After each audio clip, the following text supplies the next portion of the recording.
Time for another edition of Hey Bobby with Senior VP of the Cleveland Guardians, my good friend Bob DiBiasio, who takes time out of his schedule to join us each week here on the Ray Horner Morning Show. And Bob, heading into the All-Star break coming up next week, brings about some memories of 97, and I want to get to that in just a little bit. But how about it? 5 Guardians in the All-Star game. Hey, we're one of the better teams in baseball, so it kind of makes sense.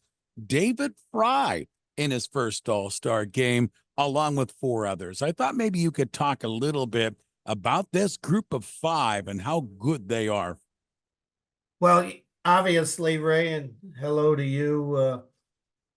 We get 2 starters in the All-Star game, which is so very cool. You know, Jose Ramirez certainly should be the starting third baseman every year. The top third baseman in all of baseball. But Stephen Kwan doing what he's done the last couple years, here's what, a 5th round draft pick. And he's just hit and hit and hit and hit.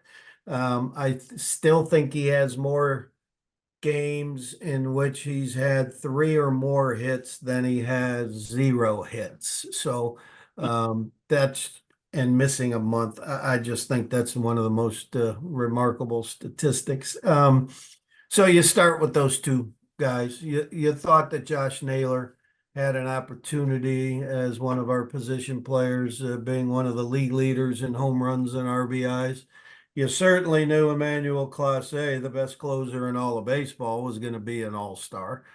He's on his way to becoming, for the 3rd straight year, leading all of Major League Baseball in saves. And then the surprise pick, obviously, which, made everybody in that clubhouse so very happy when they had a team meeting and Stephen Vogt was able to share that Josh Naylor and Emmanuel Clase had made the All-Star team, and then everybody's clapping, and next thing you know, he goes, well, we have one more, and David Fry, and the place went crazy for David. The thing that's pretty cool about this is he was born in Irving, Texas, lives in Colleyville, Texas, and they're a 15-minute drive from Arlington Globe Life Field in Arlington, Texas. So he grew up in the shadows of those ballparks and has all his family and friends. And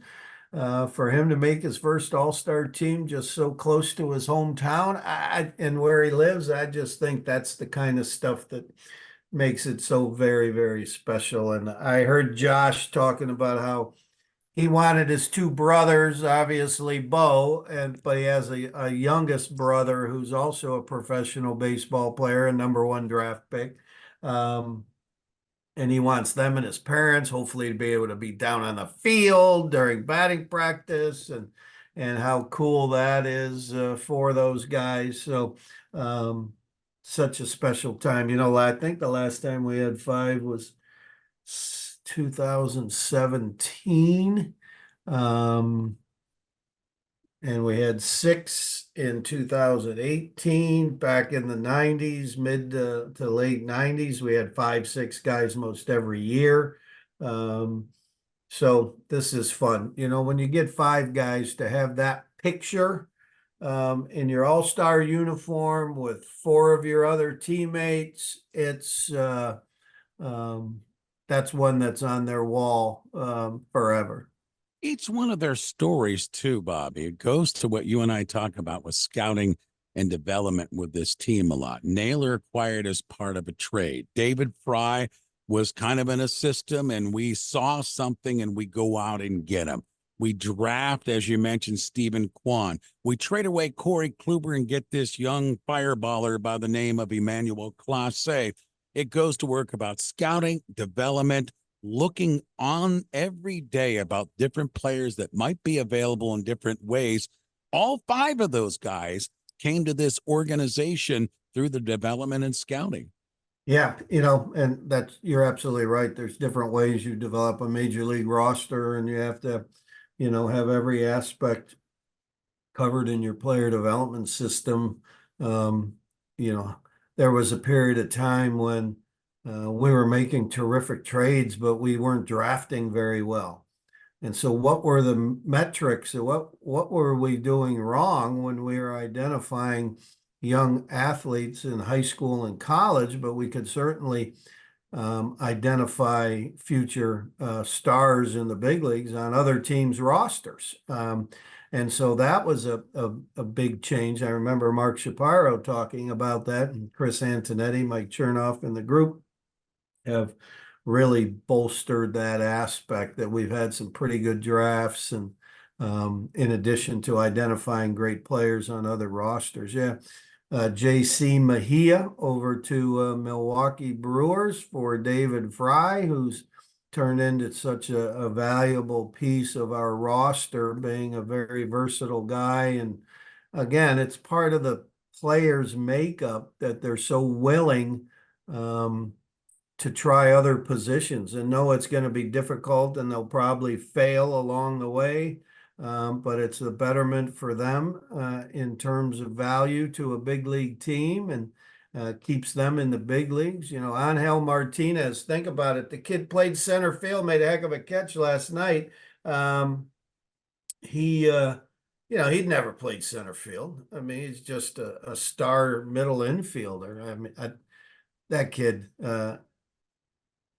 talk about him for 2 seconds. Dwayne Kuiper was in town as a broadcaster for the San Francisco Giants all weekend, and it was so great to see Kuiper back in Cleveland, and he had a terrific time visiting some old friends. And he told me the one guy that stood out of all our young people was Angel Martinez. He goes, that kid's going to be good. He said, that kid's got every skill set possible. So it was nice to hear from an old guy that, was near and dear to all of our hearts.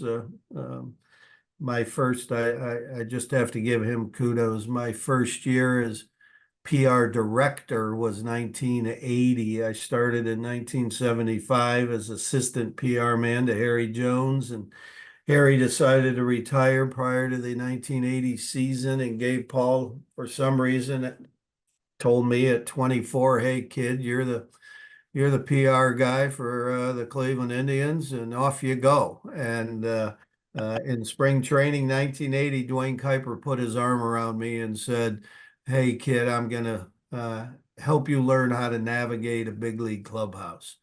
And if he doesn't do that, I don't know if I'm doing this for 40 plus years. So it's great to see him, love him to death. And it was cool to hear him talk about Angel Martinez. But our 5 All-Stars, when you can walk into a clubhouse and there's a bunch of your teammates in there instead of walking in alone.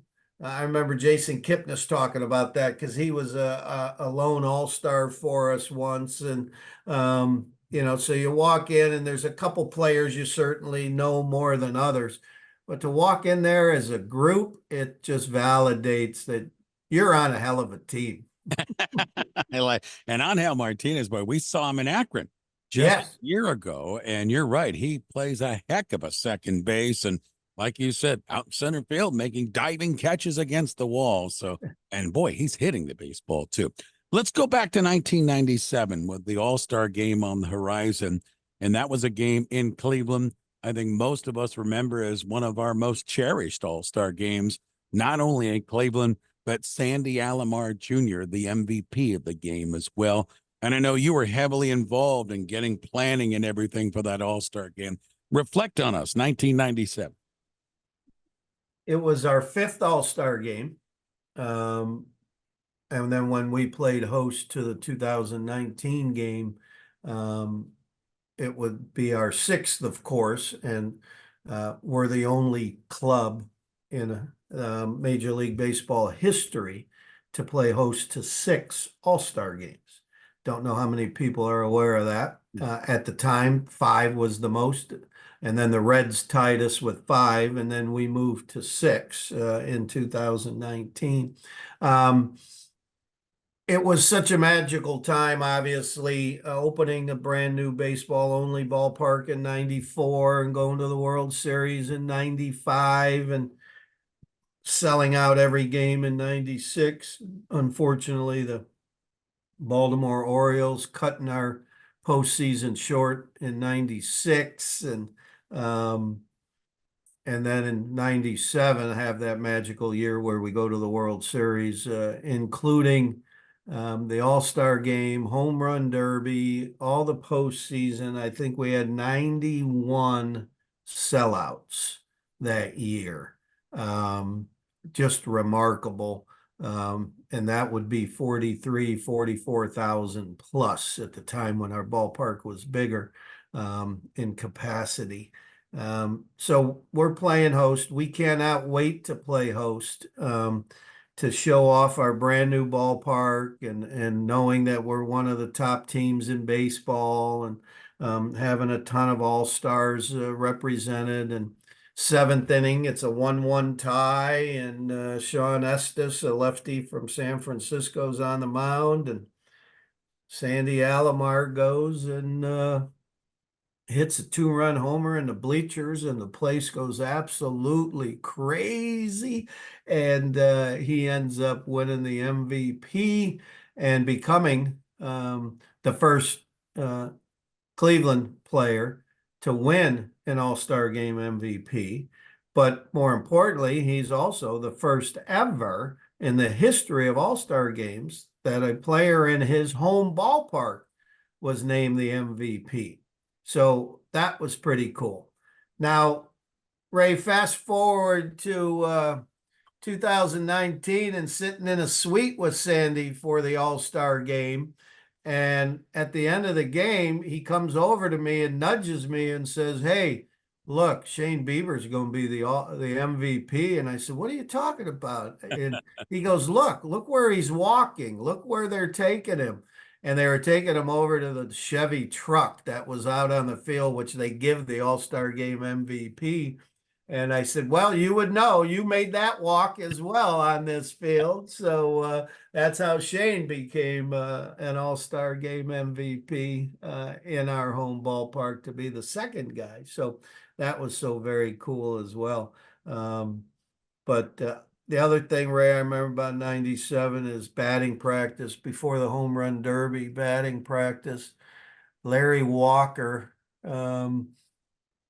hits a BB, and we had those scoreboards, the mezzanine section, the middle deck of right field used to hang out way further than it does today, creating a darker right field corner, which we, in the renovations, first renovations way back about what now, almost 10 years ago, cut those seats off so there's more air and light in the right field area, especially in the concourse. And so we had the fascia boards there, and they were closer to home plate, and he busted a whole panel of lights. We'd never had that happen before because he was hitting BBs off it in batting practice. So I remember that one vividly.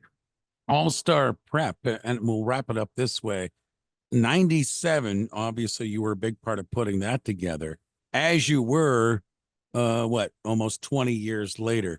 What's the difference? Obviously a lot of difference in the pageantry, the media attention, everything involved in the All-Star game. A lot different from 97 to 18.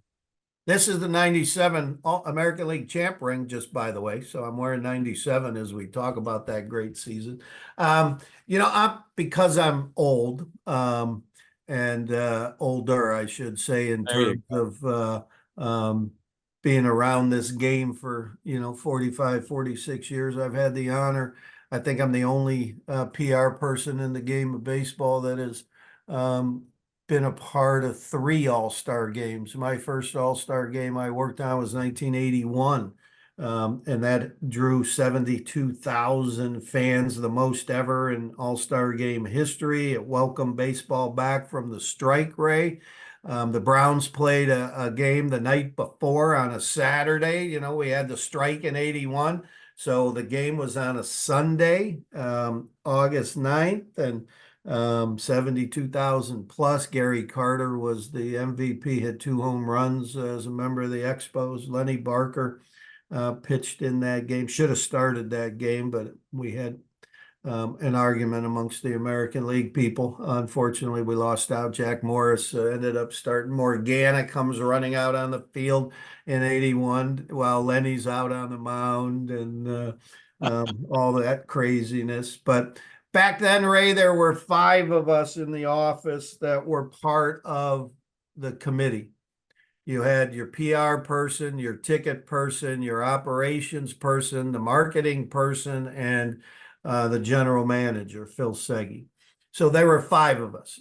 Flip it to 97, and there's 28 of us because of Fan Fest and Home Run Derby and all the things that were involved in putting on an all-star game. And then in 2019, there's 40 plus people on the committee because of the outdoor play ball with an expanded Fan Fest and the Home Run Derby.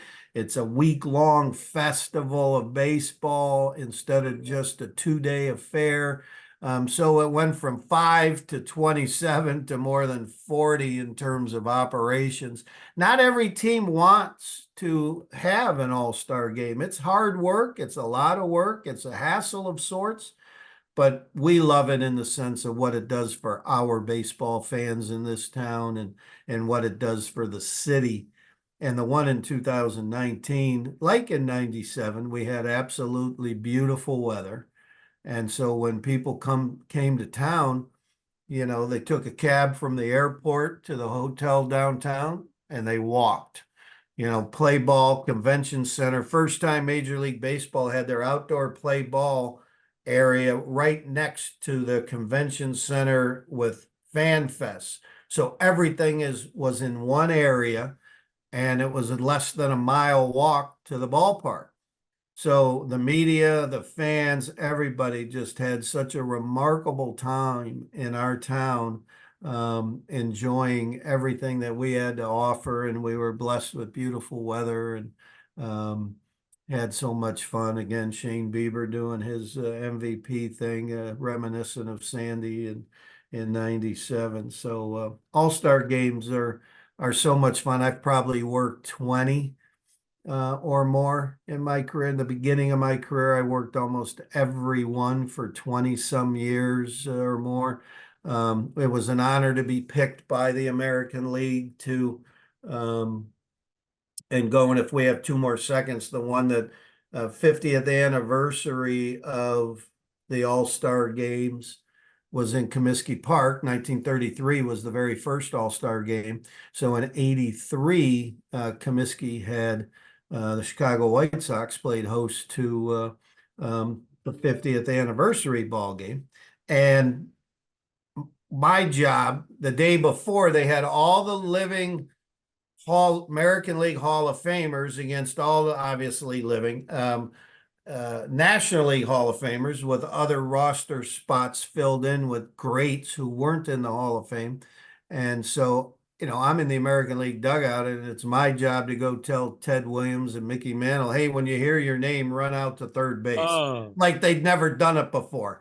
It just was most unbelievable experience. Here I am in the business, not very long, and my mentor, Bob Fischel, who was the PR man for the American League, has me in the dugout on that game with every great in the history of the American League. And that's a cherished moment.